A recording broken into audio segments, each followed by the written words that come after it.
Hi everyone, welcome to THT, and today we are talking about week 3 of Planetary Qualifiers. So this video is sponsored by Card Market, the biggest marketplace to buy and sell cards in Europe. So this is the result here for the decks that have managed to win a PQ this weekend. So as you can see, there's a strong coming out of hand 2 in diverse different forms. So hand 2 the Dead Evolved, hand to Blue, and also hand to ECL, as well as a very healthy spread of different decks, with a lot of unexpected decks that have managed to make to win, and we'll get into that as we get into the reviews of the different list. If we take a more global view of the decks that have managed to make top 8, we see that Kira once again came out on top. So even though he hasn't managed to win, I think I managed just one win PQ this weekend. It hasn't. It has been the most highly performing deck. So we see that obviously as you get like a bigger sample size, you're gonna see something that is a bit closer to the meta we've been used to. But we'll see that, as you can see, there's once again a wide variety of different decks. There's at least 7 or 8 decks that have over 10 top 8s. So there's still a very good spread of different different decks. We see 6 Piet, so Piet making kind of a small comeback here. A deck that has not been able to perform very well in the first few weeks, but Piet is definitely making at least a small comeback. And for the rest, it's pretty much what we've been seeing. We've seen hand 2 once again making a huge progression with 18 hand 2. I think the fact that Quinlan sees a lot less play is definitely making the deck more attractive than it used to. Definitely, I think hand 2 has been the kryptonite of hand 2, has been that it's obviously been quite weak to Tarkin Town, but as Quinlan sees a little bit less play, and as also Cadbane is also seeing less play, this obviously benefits hand 2. Hand 2, if you remember from set 2, was one of the most powerful leaders of set 2. Everybody was calling it the most powerful leader that came out of set 2, and I still believe he's one of the strongest leaders ability in the entire game. But as I said, the Tarkin Town meta has really been very bad for him, and now that the Tarkin Town meta is kind of taking a step back, with only 2 decks running Tarkin Town, and those 2 decks simply just not performing as well as they used to, it really strongly benefits hand 2 in diverse different form, and it's a very versatile leader that can be played in a wide variety of different colors, and I think in all those decks are very powerful. So we get into more details as we get into the different hand 2 list, but hand 2 is really the big winner of this week 3 of Planetary Qualifiers. Even though I think Piet is another notable improvement. Is it just an uptick, or is it just something that's going to persist? It's something that we're going to have to see. Moving on, we got this is the overall winners.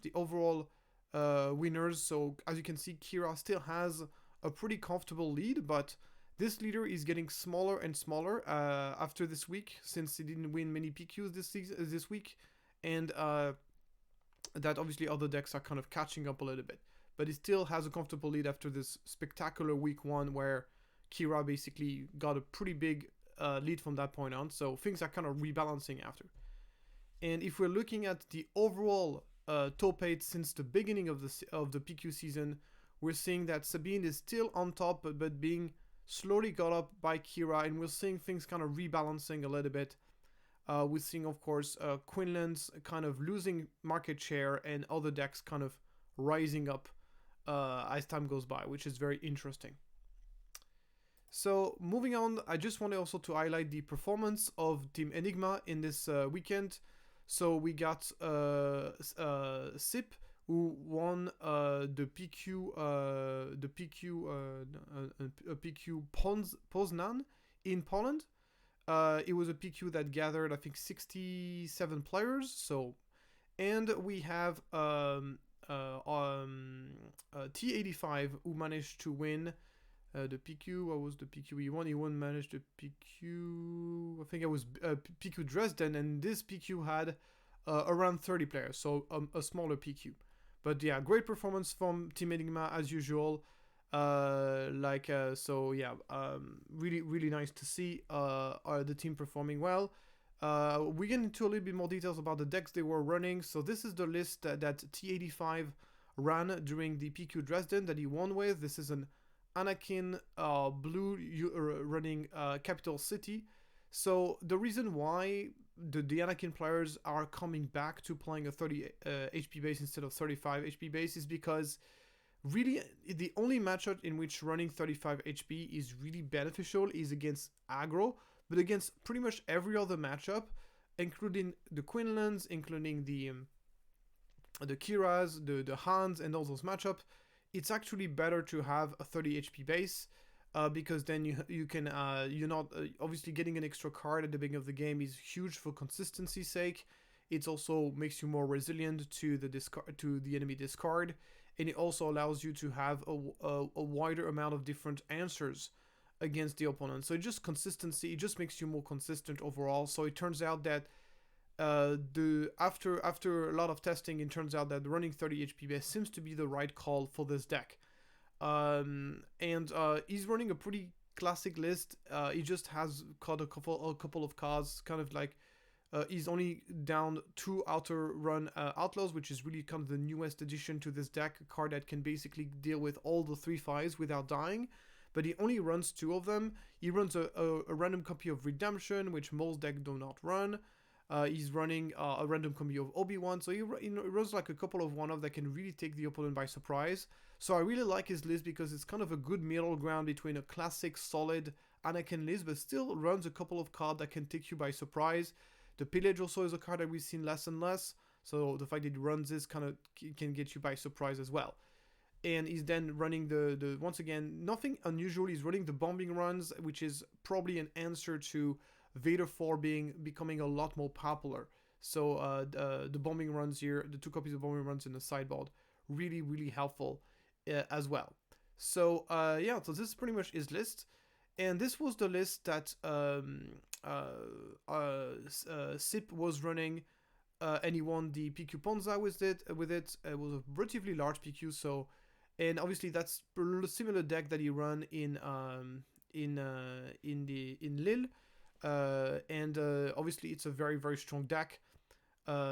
It's all about so in Milan it was day 1 undefeated, went 10-0 with this, but then unfortunately lost 3 games in a row in the last 3 rounds of the tournaments, and basically ended up missing top 8 because of that.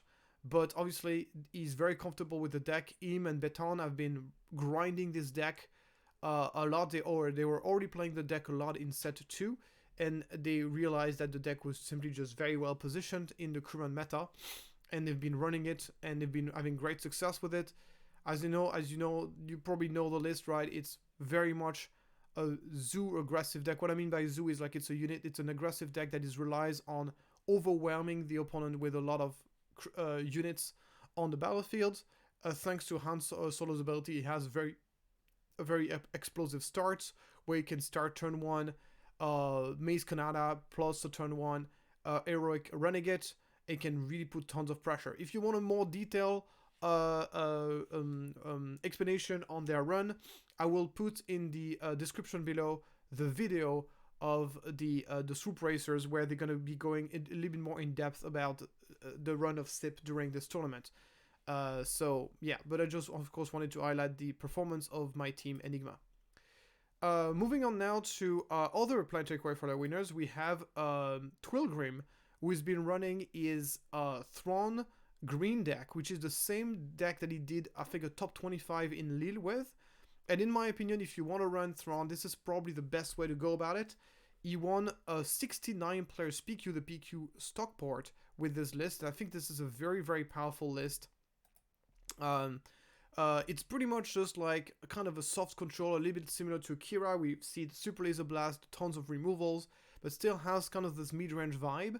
And it is obviously much more value focused because all the value that you can provide with double trigger when defeated effect, Cadbanes, double trigger Theonides, double trigger Lambda Shuttle, draw 2 cards, drawing tons of cards with Pershing, and even going as far as running 3 copies of Lompike as other ways to put cards on the battlefield whenever he has an empty hand. So the deck has just an incredible amount of tools for card advantage and create value, and can really reset the board with Super Laser Blast, killing his own stuff, but once again with double trigger of Thrawn, he can really put himself very far ahead. So if I had to make kind of an estimation of how I would compare this deck to Thrawn, I would I would compare this deck to Kira Green. I would say this is a slower deck than Kira. Kira has the better ability to stabilize the game with his leader deploy. The leader deploy of Kira is just so much more impactful to stabilize the game. However, Thrawn is probably better in the grindiest matchup. If you're running Thrawn versus Kira, I think that as the Thrawn player, you have the advantage because you can just provide so much value with your Cop Veins and really overwhelm the opponent. So I think that against lower decks, I think Thrawn Green might just be a really, really good choice and definitely a very overlooked leader. We haven't seen many people running this deck. People have not really paid too much attention whether when this deck did top 25 in Lille, which I think is wrong. I did highlight this deck in my video about Lille because I think it's really, really a significant performance. And maybe with this PQ win, people will pay a bit more attention to this deck, which I think is very strong and very utilized. So moving on now to this to the next Lille. This is definitely the biggest surprise of this PQ. It is the Abbar Green of DJ Claro running who won the PQ Pinerolo, a 55 players PQ in Italy with this deck. So if you remember this guy, he was playing he's a very good player. He was playing what's it called? Admiral Trench, an Admiral Trench green deck in Lille, and he did a really, really solid performance. I think he did manage to make day 2, and he basically the deck was very, very strong when he was in the draw bracket because he was basically beating every single control deck because the deck was just made to beat control basically. So DJ Claro made a very deep run into the tournament thanks to this deck. And now he's bringing up yet another completely underlooked leader, a leader that everybody, including myself, considered to be pretty much unplayable. And this is obviously Admiral Abbar. So if you don't remember what Admiral Abbar does, you basically exhaust a resource and then tap Abbar, and then you can exhaust either an enemy unit or one of your own unit, and basically the controller of that unit you will generate a 2/2 X-Wing. So you can basically use it on your own unit to generate 2/2s, or you can use it on your opponent. So basically, the idea of this deck is, obviously, it is a swarm deck. There's loads of coordinate with, for example, the 3/2 ambush coordinate. We also have the Plo Koon, obviously. We have the Padme. So we have like a lot of coordinate. We have a lot of ways to kind of swap the board, and we have ways to take advantage of a very big board. For example, we have this A-Wing thing that deals damage for the amount of space unit you control. So you're basically trying to swarm the board one way or another using Admiral Abbar's ability. Admiral Abbar, if you are spending one resource to generate a 2/2, that's pretty powerful. That's much more powerful than Captain Rex, so it's a much more powerful token generator. But the problem is, like, you have to exhaust your own unit. This is why this deck plays card like Padme, or like a card that I forgot this guy delegate, when it comes into play, draws you a card. You're basically exhausting this guy over and over again. You don't really care, and it allows you to generate 2/2s every turn for one resource, which is very efficient. That's pretty much the only positive thing I can say about this leader. It's like he has the best token generation ability in the game. If you have something useless to exhaust, but that's pretty much the only positive thing I can say about Abbar. Everything else about this leader kind of is very underpowered. He has a very late deploy leader. His ability is pretty much useless if you don't have any other units. So there's a lot of things. So obviously this deck is trying to take advantage of this. It's playing obviously the data vault to get some extra HP because the deck can be very slow. So this is very useful. He plays the 3 copies of Choose Side in order to take control of the enemy units and giving them obviously a useless token in exchange. It has one of my biggest surprise was to see Wedge Antilles, the old Wedge, in this deck, and this one is a little bit difficult to explain. Like, I don't see any obvious great combos with it. I mean, okay, I guess giving ambush to Ohm1 can be nice, but it is still a 5/5/5 with no immediate impact on the game, and he doesn't even run that many vehicles. The majority of his deck remains based on units, on regular ground units. So it's, yeah, I don't think this Wedge is particularly exciting in this deck, but maybe there's a hidden combo that I'm not seeing right there. The rest of the deck is pretty much what you would expect for a deck with that color combination. we're seeing, of course, the home one. Sorry, the home one. We're seeing the blue leaders, the Han Solos, the U-wing reinforcement. Just good cards. Just overall good cards to round up the deck. So yeah, do I think so? I think the reason why he did a big performance is because he probably was running this deck against people that had no idea what this deck was about, and obviously something important to keep in mind is Star Wars Limited is like having the element of surprise can give you a massive edge whenever you know your own deck very, very well, and you're playing against opponents that have no idea what they're playing against. That gives you a massive advantage into a tournament situation. So even though you might be playing an underpowered deck, you can make up for that weakness by playing something that is completely out of the meta. So this is something that I don't think this deck is very... I'm going to be 100% honest. I also played against this deck once, so I even though I don't really know the deck very well, I personally don't think this deck is very good, and I don't think it's gonna have a lasting impact on the meta. But obviously the element of surprise and piloted by a very good player, that's enough here to win a PQ, and that's obviously a massive performance. If you are wondering what he won against, I think he won against mostly like kind of slower decks. He didn't fall against any very aggressive decks, which I think would have been very beneficial. I think is very beneficial for him. But yeah, the deck is definitely very interesting. So moving on now to our the player who won the PQ. I think that was a PQ. Sorry, this one is the one who won the PQ SN, which was a 68 players tournament, and he has been running that's Posho 84, and he was running a Palpatine Yellow deck. Palpatine Yellow is one of the hardest deck to build in the entire game because there's just so many options that you can go for, and it's hard to know which one is definitely the one you have to go for. So this is pretty much, as you know, it is a ramp deck that has a really good ability. Obviously the Palpatine is one of the strongest late game leader in the game, and a lot of ability to produce value using obviously using reinforcement walker. You got the Maul, you got your Vaders. You have a lot of ways to kind of tempo the game out by using No Good to Me Dead, Waylay, that will help you to keep you alive, and ways to kind of speed up the game with sneak attacks. So the entire idea of playing a yellow Palpatine is to kind of make the deck a little bit able to kind of play a little bit more of a tempo deck where you're really trying to play around the Palpatine flip to really kind of take over the board and still have an excellent late game with those powerful late game cards. And another very big quality of running Palpatine is obviously having the Change of Hearts combo with Palpatine, where you steal your opponent units and then sacrificing it using Palpatine, which is very, very powerful. But in this case, he's only running 2 Change of Hearts. The third copies of Change of Heart is in the sideboard. So that's very interesting. The rest of the deck is pretty much... once again, there's no standard list of Palpatine Yellow. There's so many different versions roaming around, and it really comes down to what you want to beat.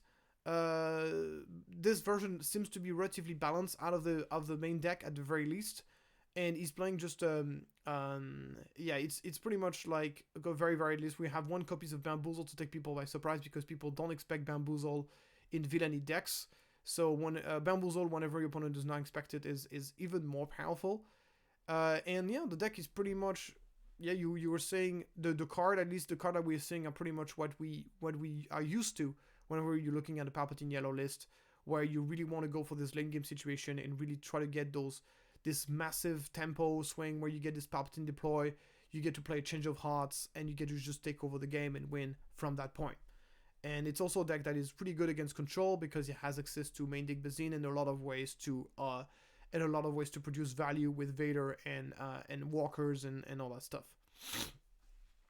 So moving on now to another list. This is the list of Travy, who is a YouTuber. I encourage you to check out his YouTube channel. He does have a YouTube channel where he talks about Star Wars Limited, and he did win a PQ. So that was a PQ in America. Let me double check which one was.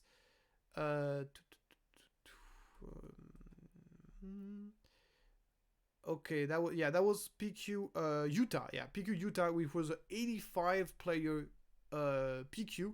So that was not the that was I think that was the biggest PQ this weekend, tied with PQ Granada in Spain. So which was also an 85 player tournament. So congratulations to him for winning a relatively large PQ. And he was running Han 2 Data Vault, which is thing that we've seen. Basically, we've seen a lot of people trying different version of the red, white, green mid-range deck, and the Han 2 Data Vault seems to be the most. It seems to be the most popular one of those options. We've seen, of course, the Sabine one that won Lille, the version that the Anakin one that runs Data Vault as well, but really Antu is the one that makes the most sense on paper, because obviously you can compensate the lack of speed of the deck with Hantu ECL's ability. So as you can see, it's really much a mid-range deck that's trying to use and abuse Antu's ECL's ability. We're seeing the Hammerhead, the Rebellion's Hammerhead being played in the specific version of the deck, which I think is an excellent card in general in this kind of mid-range red-white deck. It just didn't find any decks to fit in so far, so here it's finding a deck. It's a really big body in space and it has immediate impact on the game and kills something as it comes out. And then the rest of the deck is pretty much what we are seeing. A couple of interesting choices here. For example, he runs the Mace Window in the main, which is something we don't see very often, people playing very often. He also plays the Mon Mothma to produce value because he plays a lot of rebels. So Mon Mothma becomes a really great value engine, especially when you can play it for one resource. Then he pretty much just replace itself. And for only one resource, it's a really amazing card. So I really like that as well. It runs 3 copies of Feather Dragon out of Aspect, which makes sense because this color combination doesn't have access to any cheap, efficient removal. I don't know if it's really worth it to run a whole playset of it, but it seems like the entire deck is really built to beat Kira because he runs the 3 copies of Shamsindula in the main, 3 copies of Feather Dragons in the main.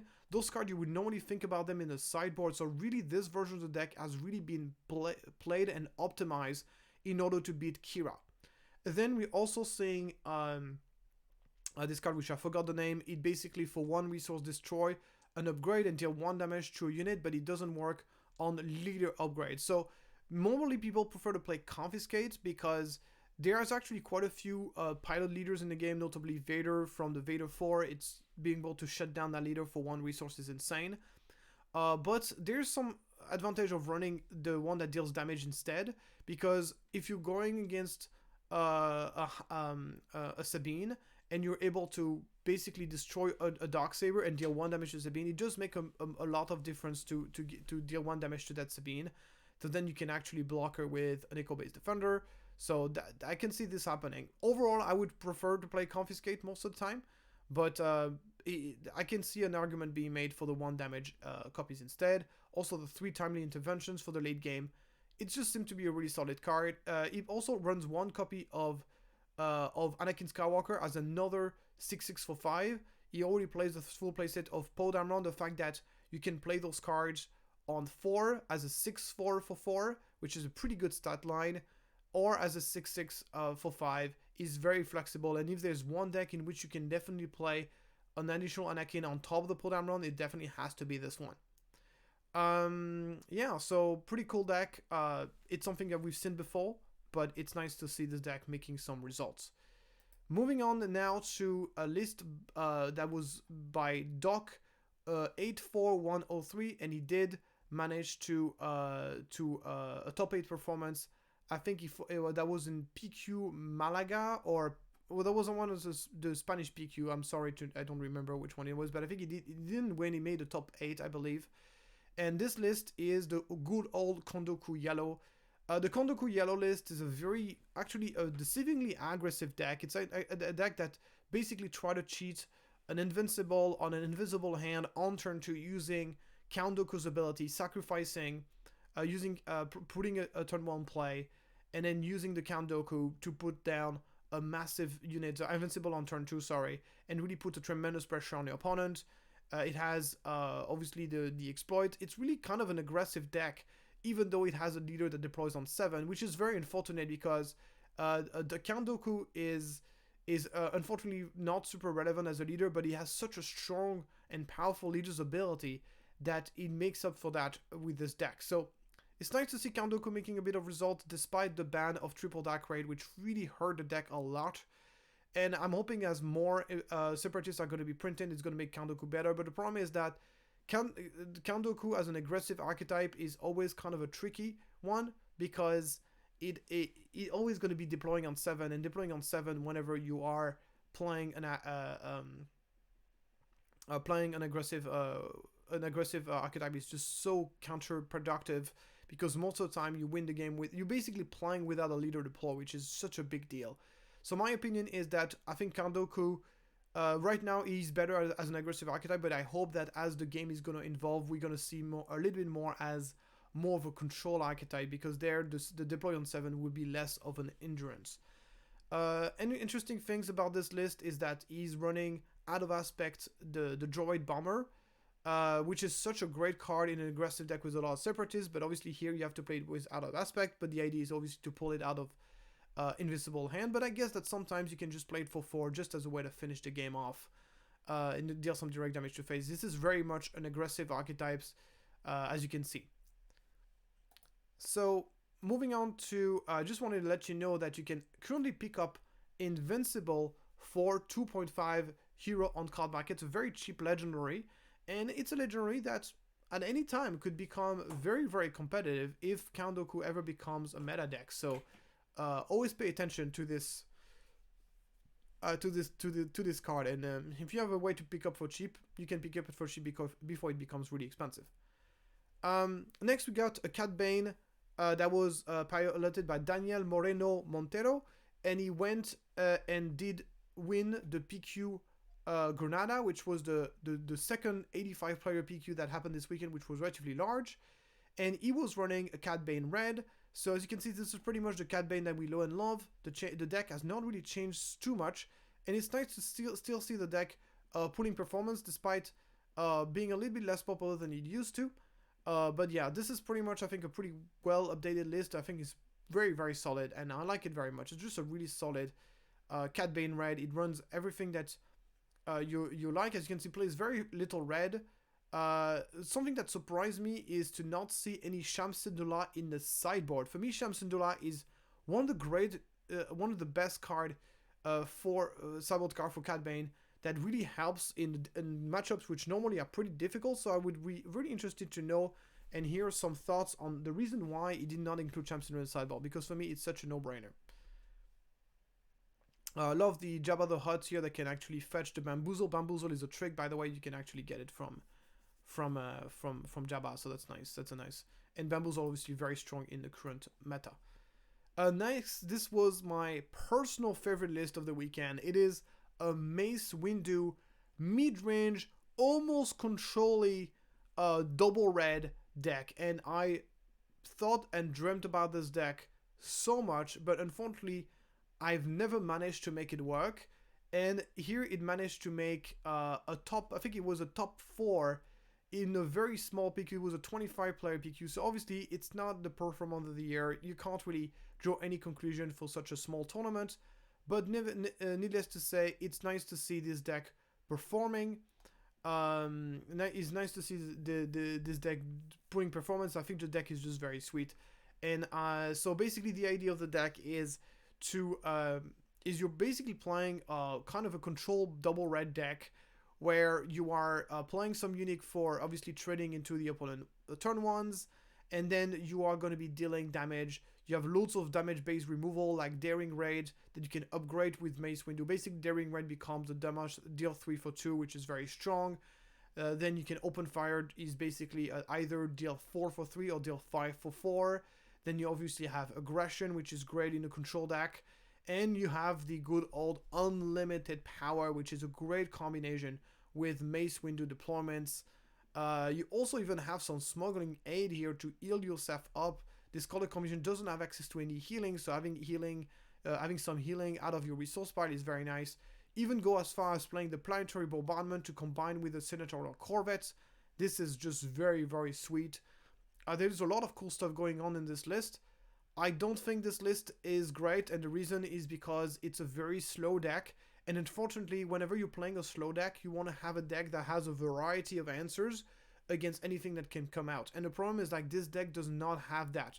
The fact that you're playing double red will limit your options in terms of the type of removal that you can have in your deck. You're not going to be able to kill very large unit easily with this deck, and that's going to be the bane of this deck pretty much. So I love the idea of the deck, but I know it doesn't really work into a larger tournament. So, but obviously congratulations to Matt G60 for making it happen and keeping the dream alive of a double red control deck.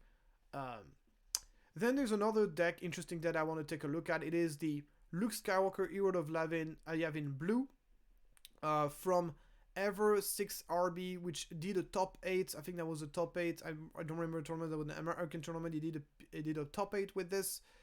So this is a cool deck. Basically plays the red, blue, white shell that you would expect, but he's running this time obviously a lot more space units in order to capitalize on Luke's ability and Luke's deployment. Luke is a very much all and nothing leader. If it works, if you deploy, your opponent doesn't have an answer for it, it's really, really strong. But if your opponent does have an answer for it, then it really sucks very bad. The good news is like it doesn't get it's not killable with confiscate, so that definitely is something that can be a massive endurance that it really helps the leader, is like it cannot really be removed. So obviously he's a force leader, so he can enable 4-throw and cool like this. He's also playing kind of the, I forgot the name of this card, but it has a 3-2 that comes to play with 2 shield on it, and it's a fighter. It's a really great card, so you can deploy your Luke on it, and it becomes like an invincible thing, at least invincible for certain type of decks. So that's really nice. So yeah, other than that, you basically got the blue, white, red cards that you see. I honestly don't think this deck is very good compared to any other blue, white, red deck that we're seeing around, like the Han 2 blue or the Anakin blue, or even a Kira red, but it is a sweet deck and I wanted to show it to you guys. Moving on now, so I'm done pretty much with all the list. I just wanted to take a look at the overall meta. So now this is obviously the combined value of every single deck that have made top 8 since, so that includes all the tournaments, even including the tournament that were not PQs. That's a full snapshot of the meta of every single top deck here that basically managed to make a top 8 since the ban of Django. And as you can see, this is the best meta we've ever had in Star Wars Limited. We're seeing here the most popular deck is Kira with 13.3% of top 8s. Kira Data Vault. That is not a very high percentage, guys.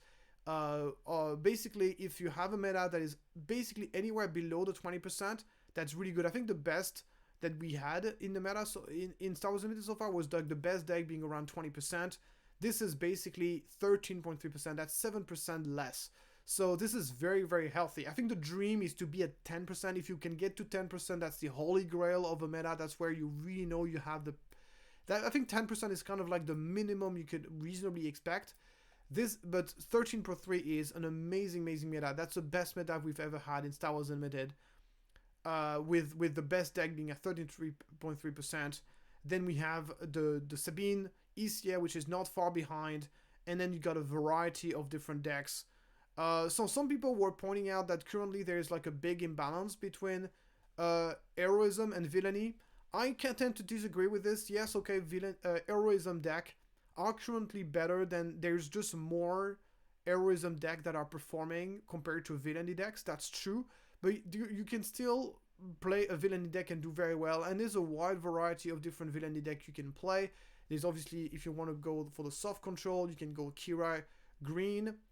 If you want to play hard control, I think Bosk Blue is still a very strong option. I made a video about it last week. He actually won a couple of PQs this season. And there's also if you want to go the more mid-range route, you can also play Cadbane. So you can still, all 3 different archetypes are represented. Obviously the fact that I also believe Gar Saxon is still like a valid deck. I think that obviously the ban of triple dark raid has definitely made aggressive villainy archetypes a little bit weaker, but I think that was a very positive thing. I think in the previous meta, cunning was just too present. And I think one of the great benefits of having banned triple dark red is that it made cunning a lot weaker color. And now you can see there's actually quite a few decks that do not run cunning, and I think that's really positive. So overall, the meta is in absolute fantastic shape. It's never been a better time to play Star Wars Limited competitively. There's also not a lot of decks that are toxic, quote unquote. Every deck is kind of like mid-rangey, and I think that's also really awesome. So I honestly, if you complain about this meta, I don't know what you want. Honestly, I don't know what you want. I don't know what else we could possibly hope for. This is really as good as it gets as far as the meta. If you think this meta is not good, then I don't know what you want. Honestly, it just is a great meta. And that's it for the video. I completely forgot to take a look at. I just wanted to mention very quick before the end of this video that there's been a PQ in China, in Chengdu. It was a 16-player PQ, so very small PQ, but needless to say, it's still like significant to see the game developing in Asia. Chengdu is a city of 20 million people. If you don't know, it's a city in central China that it's funny because it's a city that it's not nobody, but most people don't really know about. But it's a city that is basically 3 times the size of New York instead of in terms of population. That's crazy. But yeah, 16-player tournaments, not a lot, but it's nice to see that the game is developing in Asia. I also completely forgot to talk about, and I wanted to talk about it, the list that won the PQ Bilbao, which has 57 player. And that was basically, so I'm just going to switch over to this list here. As you can see, this is a Piet Red, and this is a Piet Red that is basically playing the invisible hand thing. So I have a lot of opinions about this deck, and I'm definitely going to be, this week you can expect my in-depth video about Piet, and you're going to see that I have I've tested this deck a lot, and I think this is definitely one of the underplayed deck in the meta, in my opinion. I think it's a very strong deck if you know to play it well, but I think a lot of people make very poor choices on this specific on this deck, and that makes the deck weaker. There's already a lot of interesting stuff going on in this specific version of the deck that I really like for example playing Price on Your Head, but more details about it in my upcoming video. Thank you so much for following this video, and I'll see you next time. Bye.